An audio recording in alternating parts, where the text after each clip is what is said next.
adik-adik semua. Halo adik-adik. Selamat pagi. Selamat pagi Kakak Sinda. Aduh Kakak Heni, selamat pagi. Selamat pagi Kakak Sinda. Aduh senang sekali ya Kak Heni. Pada saat ini hari Minggu, walaupun lewat ibadah live, tetapi tidak mengurangi sukacita kita ya Kak Heni ya. Ya Kakak Sinda. Iya, begitu juga dengan adik-adik di rumah. Pasti sudah semangat menunggu ibadah live sekolah minggu Mahanaim ya. Iya pastinya Kak Hen ya. Pastinya dong Kak. Iya. Iya. Nah adik-adik apa kabar semua? Apa kabar adik-adik semua? Mana suaranya? Suaranya. Sekali lagi apa kabar?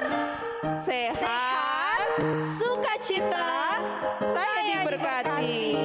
Ya adik-adik di rumah pastinya sudah pada mandi semua ya. Sudah harum. Sudah siap untuk beribadah. Iya. Coba adik-adik lihat di luar. Apakah cuacanya bagus? Mataharinya bersinar? Ya kalau di sini Kak cuacanya bagus, mataharinya terang, bersinar. Iya, mataharinya bersinar ya. Iya. Iya, adik-adik mari kita bangkit berdiri semua. Ayo berdiri semua. Ya adik-adik. Kita menyanyi dari terbit matahari. Yang semangat ya. Kakak Nunu musik.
Adik-adik sudah lihat mataharinya? Kita sudah menyanyi matahari dari terbit matahari ya. Iya, mataharinya pasti bersinar ya. Iya, seperti pujian bahwa Tuhan senantiasa memberikan matahari pada waktu siang. Iya. Iya, Kakak Hen, kita menyanyi lagi. Kasihnya seperti sungai. Kakak Nunu, Musik.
lipat tangan, tutup mata, kita berdoa.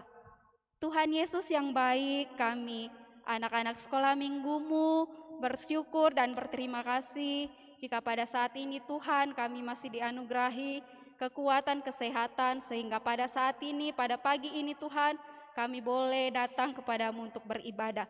Berkati kami semua, anak-anak sekolah minggumu, biarlah ya Tuhan kami boleh beribadah, fokus kepada Tuhan pada saat ini. Ini doa kami Tuhan Yesus, kami sudah berdoa. Amin. Amin. Iya. Ya, adik-adik masih tetap berdiri ya. Kita menyanyi lagi. Duduk senang, berjalan senang. Tahu semua lagunya ya? Iya, jangan loyo-loyo. Ya, Kakak Nunu.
Firman Tuhan, tapi sebelum itu kita menyanyi ya.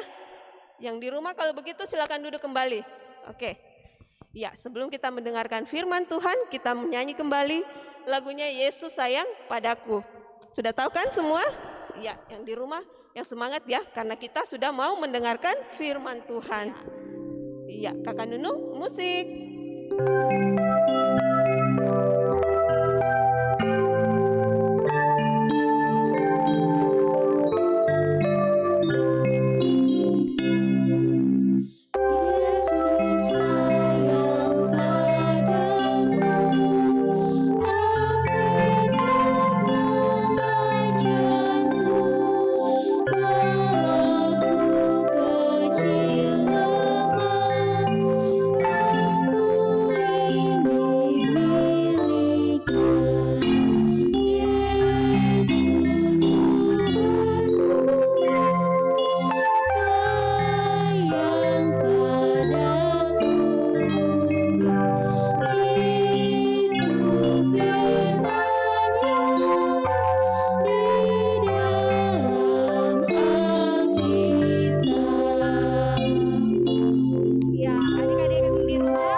Sebelum beribadah, pasti Alkitabnya sudah disiapkan semua ya. Iya.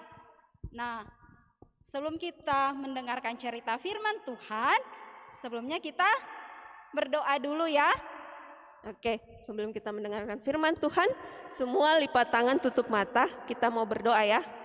Mari kita berdoa. Terima kasih Tuhan Yesus karena Engkau telah mengumpulkan kami sehingga kami boleh melaksanakan ibadah pada hari ini. Sebentar lagi Tuhan kami akan mendengarkan firman Tuhan, kiranya Engkau memberkati kami Tuhan, agar kami boleh mendengarkan firman-Mu dengan baik dan dapat kami praktekkan dalam kehidupan kami sehari-hari. Berkati Tuhan, Kakak Monik yang akan membawakan firman Tuhan, kiranya Engkau memberkati, biarlah ia boleh berkata-kata seturut dengan kehendak-Mu. Berfirmanlah ya Tuhan kepada kami, karena kami anak-anak-Mu telah sedia untuk mendengarkannya. Di dalam nama Tuhan Yesus kami berdoa. Amin. Iya Kakak Ya. Monik, pastinya adik-adik di rumah pasti sudah penasaran. Apa ya judul cerita hari ini ya Kakak Hen ya? Iya, Iya pasti penasaran semua kan? penasaran dong Iya Kak. penasaran Iya. kan? Iya adik-adik duduknya yang manis, bu Alkitabnya disiapkan ya. Jangan Iya. walaupun di rumah tetapi harus beribadah dengan fokus ya. Dengan rapi dan Iya. tenang. Iya. Kalau begitu Kakak Sinda kita panggil Kakak Monik ya. Iya Kakak Monik, Kakak Monik. silakan. Ya, shalom adik-adik. Selamat pagi. Iya, puji Tuhan ya, kita masih boleh beribadah pada saat ini. Adik-adik, saat ini kita akan mendengarkan cerita yang baru. Siapa yang sudah penasaran? Wah, semuanya adik-adik di rumah ini pada penasaran ya. Saat ini kita akan bercerita tentang cerita seorang yang jahat. Dulunya jahat ya. Tapi sebelum itu Kak Monik mau lihat dulu mana Alkitabnya semua. Ayo diangkat Alkitabnya tinggi-tinggi. Ayo yang mana? Iya, kita buka sama-sama Kisah Para Rasul 9.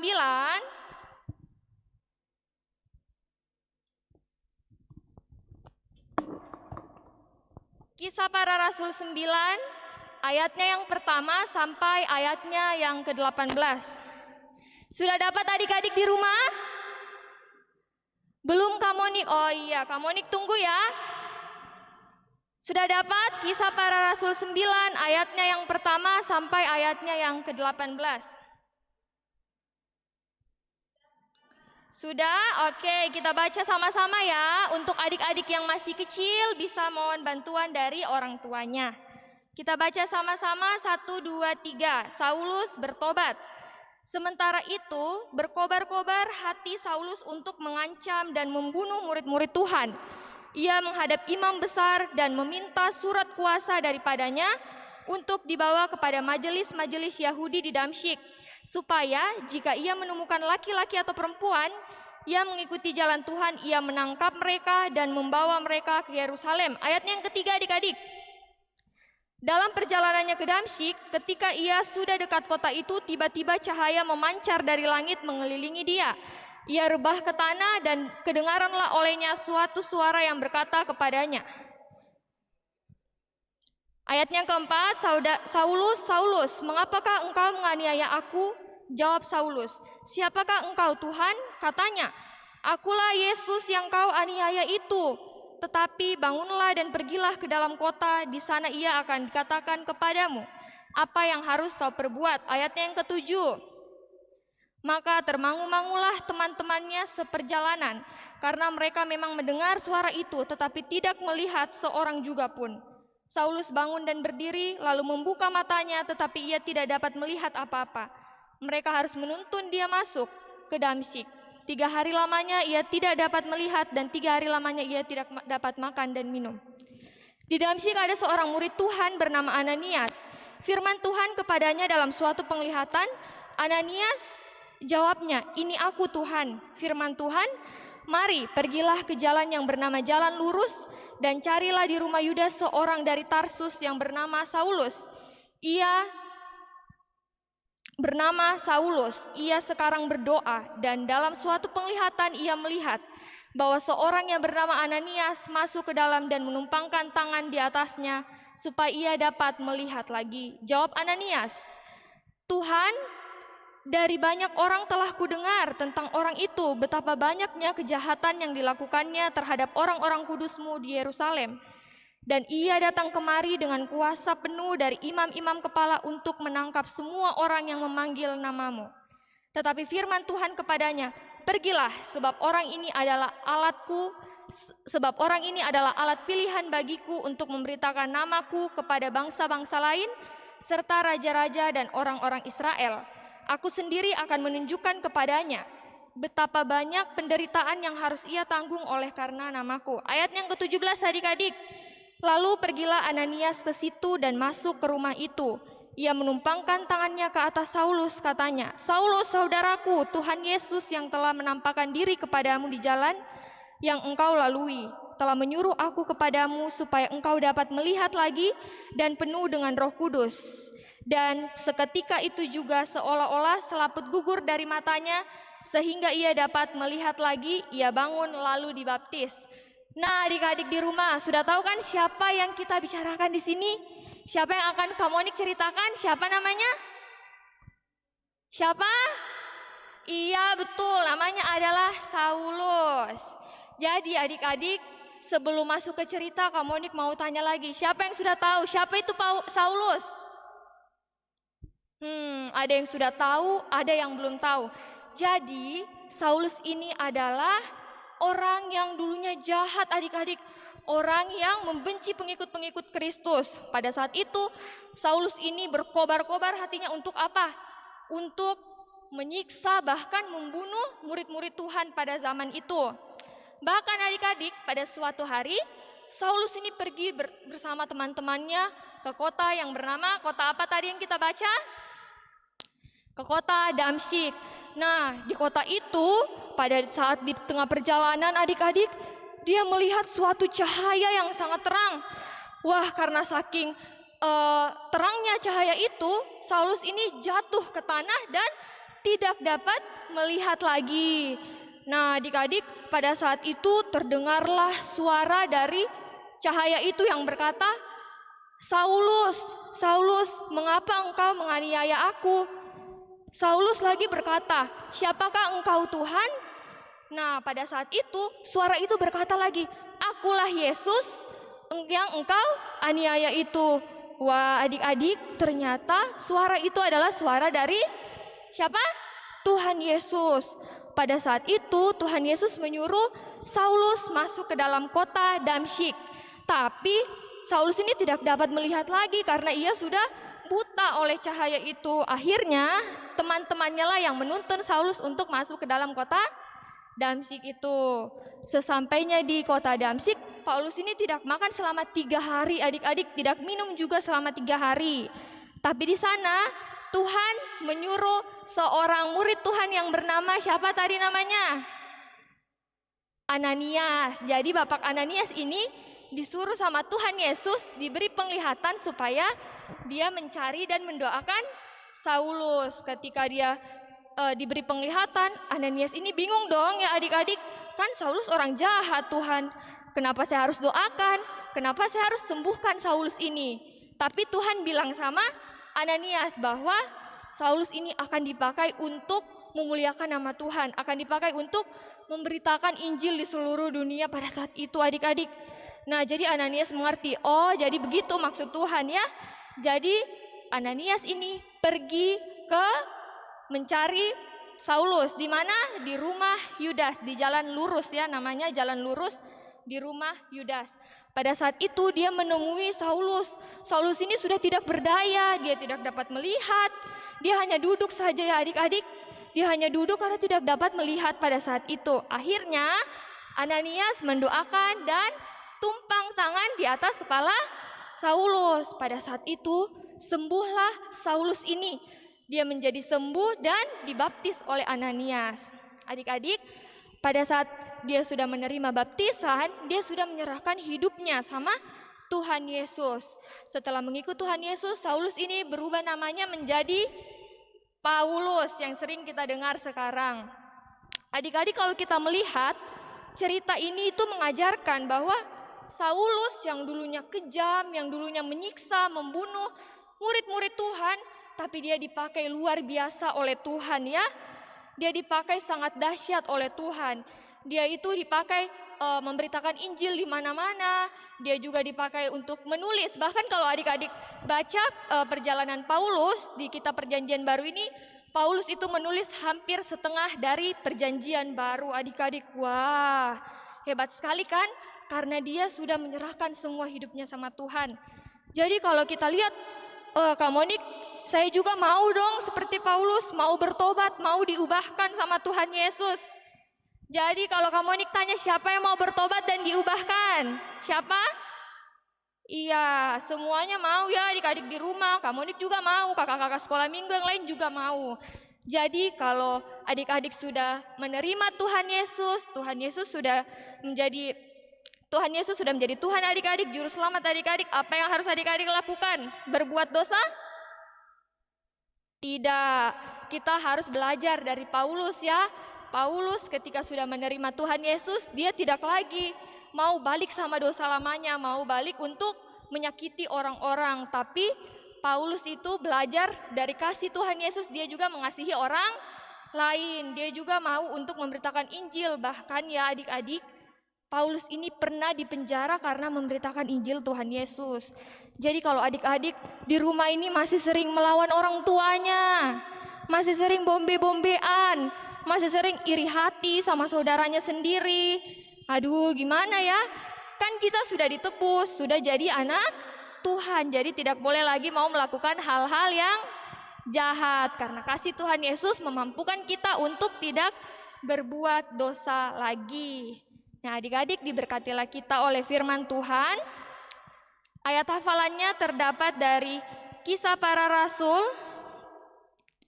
16 ayatnya yang ke-31. Ayat hafalannya terdapat dari Kisah Para Rasul 16 ayatnya yang ke-31. Kita baca sama-sama ya. Jawab mereka, percayalah kepada Tuhan Yesus Kristus dan engkau akan selamat, engkau dan seisi rumahmu. Ya adik-adik, demikianlah firman Tuhan. Saat ini kita akan berdoa syukur dan syafaat. Ya, duduk manis ya, jangan pada jalan-jalan, jangan bermain handphone ya. Kita berdoa sama-sama. Mari kita berdoa. Terima kasih Tuhan untuk segala kasih dan penyertaan Tuhan yang boleh kami rasakan, yang boleh adik-adik sekolah minggu rasakan pada saat ini. Tuhan, terima kasih atas ibadah yang boleh berlangsung Tuhan, meskipun online, tapi itu tidak mengurangi sukacita kami, karena kami tahu Tuhan Yesus ada di segala tempat ya Tuhan. Ya Tuhan, pada saat ini bersyukur untuk firman Tuhan yang telah diberitakan. Tuhan begitu baik, Tuhan mau memakai kami dan Tuhan mau memanggil kami. Bahkan di saat kami telah berdosa, Tuhan mau menerima kami kembali sebagai anak-anak Tuhan. Dan ya Tuhan, kami juga berdoa buat adik-adik sekolah minggu di rumah. Tuhan, Engkau yang memberkati mereka Tuhan dalam masa pendidikannya. Tuhan Yesus, Engkau yang memberkati, berikan mereka kecerdasan, kepintaran, serta hikmat ya Tuhan untuk dapat menjalankan pendidikan sekolah dengan baik. Tuhan, kami juga berdoa buat orang tua kami di rumah yang senantiasa untuk membimbing kami, mengawasi kami ya Tuhan di rumah. Kiranya Tuhan yang memberikan mereka kesabaran, kekuatan ya Tuhan, hikmat yang berasal daripada Tuhan. Dan juga Tuhan, kami berdoa buat teman-teman kami yang sakit, yang tidak dapat mengikuti ibadah ya Tuhan. Kiranya Tuhan pulihkan, yang memberkati obat-obatan dan minum-minuman ya, minum obat-obatannya ya Tuhan. Kami serahkan ke dalam tangan pengasihan-Mu ya Tuhan, buat kakak-kakak pengasuh sekolah minggu kami yang senantiasa untuk membimbing kami ya Tuhan, untuk mengajar kami Tuhan. Engkau memberikan mereka hikmat ya Tuhan. Engkau yang memberkati dalam pendidikan yang sedang kuliah, yang Engkau juga yang memberkati dalam pekerjaan di kantor, ataupun sebagai ibu, bahkan sebagai kakak saudara di rumah Tuhan. Engkau yang memberkati. Tuhan, saat ini kami juga berdoa buat bangsa dan negara kami. Tuhan tahu apa yang terjadi dan Tuhan tahu apa yang menjadi pergumulan bangsa ini. Tuhan, Engkau yang memberkati apa yang menjadi pergumulan kami dari virus corona ini. Tuhan, kami yakin dan percaya suatu saat Tuhan akan memusnahkan virus ini.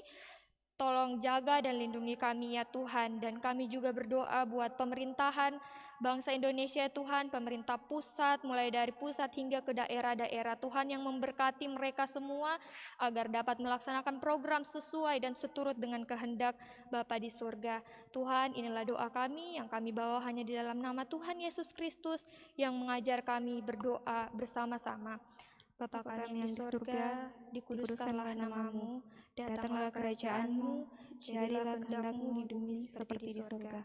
Berikanlah kami pada hari ini makanan kami yang secukupnya, dan ampunilah kami akan kesalahan kami, seperti kami juga mengampuni orang yang bersalah kepada kami. Dan janganlah membawa kami ke dalam pencobaan, tetapi lepaskanlah kami daripada yang jahat, karena Engkaulah yang punya kerajaan, dan kuasa, dan kemuliaan, sampai selama-lamanya. Amin. Amin. Iya, kita panggilkan kembali ya Kakak Sinda dan Kakak Heni. Iya, adik-adik semua, kita sudah mendengarkan cerita firman Tuhan. Ya, adik-adik, setelah kita tutup ibadah, Ibu Guru mau sampaikan yang pertama, kita tetap mengikuti prokes dan kita harus ikuti 3M. Pertama, Kakak Heni, pakai masker, apalagi cuci tangan dan jaga jarak. Setelah itu juga kita harus makan makanan yang sehat, istirahat yang banyak, dan menghindari kerumunan. Artinya supaya kita boleh terhindar dari virus apa, Kakak ini? Dari virus corona. Ya, kita boleh terhindar dari virus corona supaya kita bisa hidup sehat. Yang kedua, Ibu Guru mau sampaikan bahwa setelah ibadah seperti ini, jangan lupa kolekte kita titip sama mama dan papa supaya dibawa di gereja dan dipakai untuk kegiatan sekolah minggu. Yang ketiga, minggu depan ada ibadah gabungan, ya. Jadi pelaksananya itu dari Semar Mahanaim. Jadi semua anak-anak persiapkan diri untuk mengikuti ibadah, ya. Jadi tetap kita setiap minggu sebelum kita melakukan kegiatan kita harus beribadah. Setelah itu baru kita melakukan kegiatan pergi rekreasi atau kita bermain di rumah, ya. Demikianlah Ibu Guru menyampaikan selamat hari Minggu. Tuhan Yesus memberkati.